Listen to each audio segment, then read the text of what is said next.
Luis, congratulations on getting this fight. I know this is a fight that you've been wanting for a long time. Uh, let's get into it. What does this fight mean to you and your career at this stage? I think this is the biggest fight yet up to now in my career. 4 titles are on the line. It's a very good fighter, Naoya Inoue, and so it's the biggest fight of my career. Mhm. You've said that Inoue is not a monster and that you will knock him out. Why do you believe Inoue is a beatable fighter? I've seen his fights, and I think he's overrated. He's a fighter where there's nothing really out of the ordinary there. At least that's how it appears to me. And so I'm going there for the knockout. It's not going to go to decision. I'm not going to go to the Japan to look for a decision. Mhm. Overrated. That's a very strong opinion. A lot of people feel he's the pound for pound best in the sport, if not the best, the second best. What do you see that maybe everyone else is not seeing for you to say he's overrated? Well, I saw the fight against Tapales, and Tapales is a B fighter. For me, he's not good, and he lasted 11 rounds for him, and it actually got difficult for him. And so that's why. Hmm. What would you say is Inoue's best win of his career to date? I don't know, maybe Fulton, but it looks like Fulton didn't throw that many punches against Inoue. He was scared. Hmm. You sized him up during the kickoff press conference in Japan. What did you see? What were your thoughts seeing him face to face? Physically, a small fighter, a normal fighter, just like the rest. Mhm. How do you envision this fight unfolding? What's going through your head? How do you plan on beating him and knocking him out? Well, you will all see that in the ring. I won't say I'm going to knock him out, but the fight will end by knockout. Mhm. You're coming off the fight of the year contender, if not the winner against Azat Hovhannisyan. Do you see another fight of the year for you in this one? Is it going to be a back and forth war, or do you see a dominant knockout win for yourself where it'll be the surprise of the year?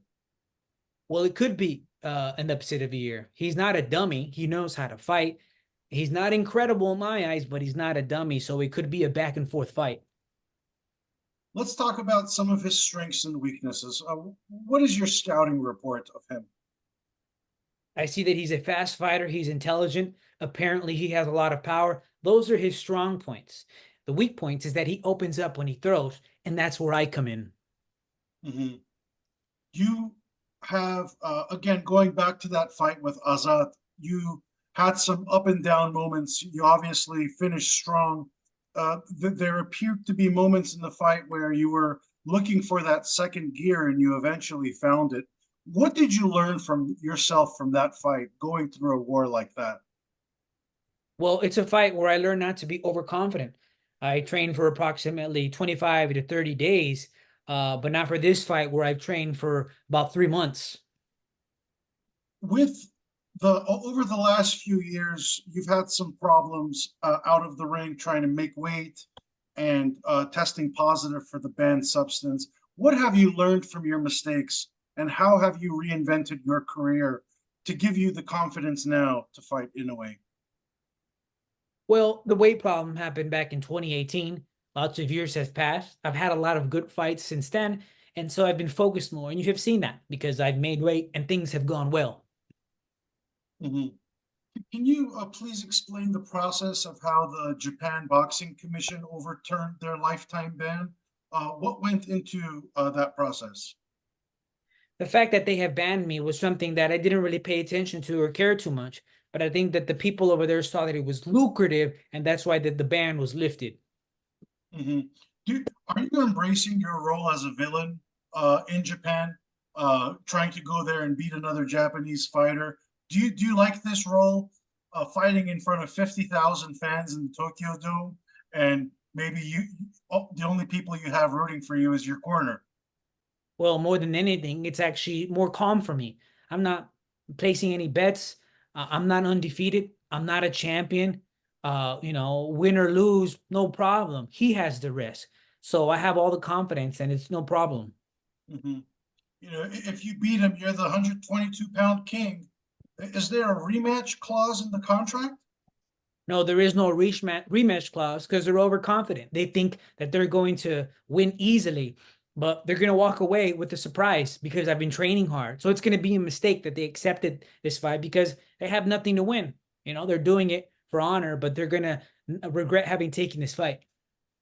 Do you think Inoue is taking this fight personally with you, considering your history in Japan and your fights against the countrymen?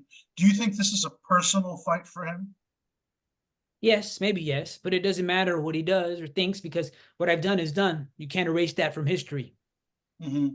We've seen your style, Luis. Very exciting, very the prototypical Mexican style, as they say. What can we expect from you in this fight, maybe that we haven't seen before? What are you promising to deliver come May 6th? Well, like you said, I have the typical Mexican style. I like coming forward. I like throwing punches, and I'm going to be in great condition because we've had a good preparation. We're prepared for 12 rounds, but we hope it doesn't go to 12 rounds. We want it to end earlier. So you're going to see a strong, faster, an area who hits harder, intelligent in the ring, and in great condition as well. Do you think he has the chin to take your power? Probably. I've seen Nonito Donaire hit him and hurt him. And Donaire was 37-38. I'm 28. So I'll be able to pressure more maybe after I hit him. Nonito couldn't do that. So with me, it'll be another story. It's going to be another story. Sounds like you're predicting the knockout, Luis. So we have to ask you, what round? How does it happen? What punch? What are you imagining? I don't know. I don't know what idea. I have no idea what punch, what round. But the fight for sure will end in a knockout. Either I knock him out or he knocks me out. Mm-hmm. Let's say you get this win, Luis. Do you plan on staying at 122 pounds if you win? Or do you go straight to 126 and fight fellow Mexican champions like Luis Alberto Lopez, Rafael Espinoza, Ray Vargas, maybe even a rematch with Brandon Figueroa? What is your plan after this fight? If all comes out as planned, as I understand it, there could be a fight against Akhmadaliev, MJ. That would be my last fight at that division. Gotcha. And then, but those names that I mentioned, I'm sure he's interested in if the opportunity's there. No, perhaps you didn't understand, and I didn't. That I would have the Inoue fight, then one more, the one he mentioned with Akhmadaliev, Murodjon Akhmadaliev, and then I would retire. Oh, you would retire after that fight. Wow. Why would what makes you already mentally there? You know, boxing is very boring for me right now at this point in my life. We'll have to wrap up soon, Manuk. Bueno, creo que es la pelea más grande hasta ahorita de mi carrera. Son los 4 títulos. Es un peleador muy bueno.